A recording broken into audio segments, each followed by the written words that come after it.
There are two things that I would like to see in 2024. I know a lot of us are like, oh, I want, everything that you can throw at me for zero money. I want a $20,000 cinema camera, but I only want to pay $900 for it. Sure, I'm there with you. But let's talk about stuff that's somewhat reasonable. Two cameras or camera updates that I would like to see in 2024. One I think is completely feasible. I think it'll happen based on some of the existing rumors that are out there. The second one is something that I would cross my fingers and hope maybe it'll happen. I doubt it, but if it did, I'd be super happy. Let's talk about the two camera upgrades I'd like to see in 2024 that could possibly get my money. Okay, so the number one, and this is a big thing. I'm going to be talking more about the current version of this camera in a future video, but it's actually the ZV-E10. Now, the ZV-E10 was the first mirrorless camera, I guess, that I got. That was a Sony camera, because I had like a ZV-1 and the ZV-1F, but the ZV-E10, in my opinion, like first interchangeable lens system, and I love this camera. Does it have some issues? For sure. Most definitely. The rolling shutter is not good. The internal stabilization is not good. But if you're willing to take some time with it, for the fact that, like, even Canadian, this thing comes in at like $900, it's absolutely incredible. It's an incredible little camera. Photos are really good. Video is really good. If you actually watch, there's a video I did, two videos that I did that came out at the end of December when I was visiting Jesse Driftwood, and we did an interview where we talked about action cameras, and we did an interview just in regards to kind of him and how his creative process was. The actual action cam video was shot with a A7C, the original, not the A7C2, but the A7C, the ZV-E10, and a Insta360 One R. The R did the wide. The A7C did the Jesse. The ZV-E10 did me. Now, the actual full interview video was kind of the same thing. It was a ZV-E10, which shot me, an A7C, which shot Jesse, and then we had an FX3, so pretty high-end camera, that shot the wide shot of us. And to be honest with you, unless you actually were told what cameras these were shot with, it's really, really hard to tell the difference because they're static shots, right? For number one, they're static shots. And if you do understand the limitations of the ZV-E10, especially with how fast to move it around and things like that, it does really good. Again, I don't use stabilization in camera. I use Catalyst Browse afterwards to do all my stabilization for that camera, and it works like a champ. So I love it. But ZV-E10 2 would be something I am highly interested in if it came out in 2024. And really, there are some rumors out there right now that it says that the ZV-E10, as you guys can see possibly here, the ZV-E10 2 looks like it may have a lot of the A6700 specs, because by the time it comes out in the spring, the 6700 will have a bit of age to it, of course. So these kind of specs can move into the ZV-E10.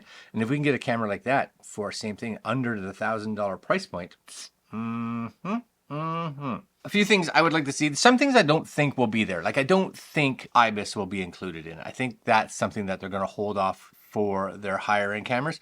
And again, for me, does it really matter that much? No, because I use it primarily as a static camera, a little bit as for vlogging. But if I need to smooth it out, Catalyst Browse does a fantastic job of that, like really good. I think the one thing that I would like, well, two things that I would like, actually. Number one is that I would like to see more 4K shooting modes. So, a 4K 24, a 4K 30, a 4K 60. Could I cross my fingers and do a 4K 120? I could. Would it be there? I don't know, but I'd be okay with it. Not that I would use it very much, but a 4K 60, definitely I would use a fair bit. I'd like to see them get a little better in regards to just the rolling shutter. Just better. It doesn't have to be perfect, but better, because for me, again, it's fine right now, but if I can move the camera a bit more and not have to worry about that, I'll take it for sure. And I think the final thing that I would like to see with this camera, especially if it comes, well, it will come with a kit, is a lens in it that is like a 20 mil equivalent on the wide side, because they do primarily push this as like a vlogging camera. I find the ZV line, that's kind of what it pushes towards. And you know, when they brought out the ZV-1F, 20 mil. That's what it had, fixed 20 mil, but it was a good, it's a good focal range. I use a Tamron 20 mil 2.8 on my A7C, which I love.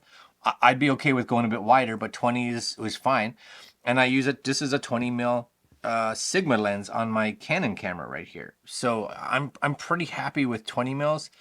Again, if I could go to an 18, 2.8 or something like that, then I'd be totally down with it, right? And not an 18 and then go through crop, but an actual 18.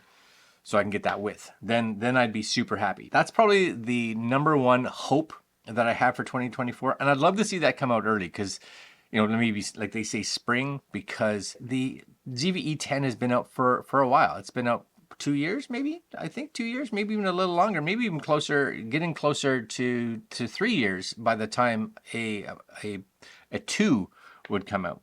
So I'd love to see that for sure. The final one is, if you've watched any of my videos in the last month, I've really been playing around a lot with action cams, Insta360s and GoPros primarily. And one of the biggest things for me is trying to find a camera that has extra, like, can put out extra width, even a little bit of extra width. Keep that really good stabilization, not have a lot of distortion. And if it could put out 4K is fine, but you know, if it could put out 5K or 6K in a full 4x3, in a full 4x3, I know GoPro does an 8x7, but Insta360 does like a 4x3.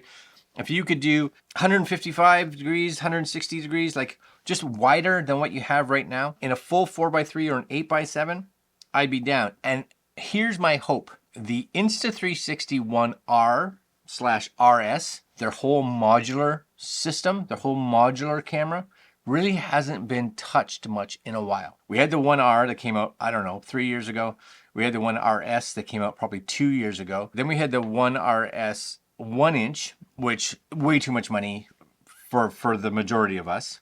It's out there, but that's been it. So I'd love to see an Insta360 One RS wide, ultra wide, a modular lens that you could take the normal lens off, their standard 4K boost lens or whatever it is, and you could put an ultra wide on there. And it took this and it was just this.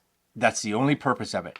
Something that can kind of compete with the GoPro Max lens, so that you could get, you know, that full 360 ultra wide, or full 360 horizon leveling in crazy ultra wide, little distortion, and it's just a modular lens upgrade, because I don't think you would need a new brain piece. Maybe I'm wrong. Or if they decide that we need a new brain and new that, maybe that's okay too. Because I'm a big fan. I do love the Insta360's colors. I do love the Insta360's stabilization. I think it's really good. I just want it a tiny bit wider. Just a tiny bit wider. On the plus side, if they could give us, you know, 10-bit, then I'd be down with that too. Is that a deal breaker for me? Not really, because, you know, I shoot, my Canon cameras, my R6 and my R7 are the only two cameras I have that I actually shoot in 10-bit, and it's just because I have it. Can you see any difference when I put it up against like my Sony A7C or the ZV-E10? Not really. Even with my top-down camera here, it's a ZV-1 8-bit. Can you tell the difference? Probably not. A lot of people talk about that, and they're like, oh, I need 10-bit, I need 10-bit. And I'm like, why do you need 10-bit? It's going to YouTube. YouTube's not even putting out 10-bit. So it's getting compressed back down to 8-bit anyway with high compression. So what's the point? Bigger files, yes, you can color correct, that's great. But how many people actually care that are watching it? You, maybe, and the 4 other filmmaker friends that you have. They're the only ones that care. Only ones. Cool to have, great thing to add if it's there and it's actually doable, but not a deal breaker for me. Anyways, that's my 2 hopes for 2024. My hopes would be that they come out early. The Sony one, I believe to be something that we could actually see. The Insta360 ultra wide is a wish and a prayer. All right, guys, what are your thoughts? What would you like to see for camera gear? What are your two big hopes for 2024? Leave a comment below, and we'll see you guys next video. Later.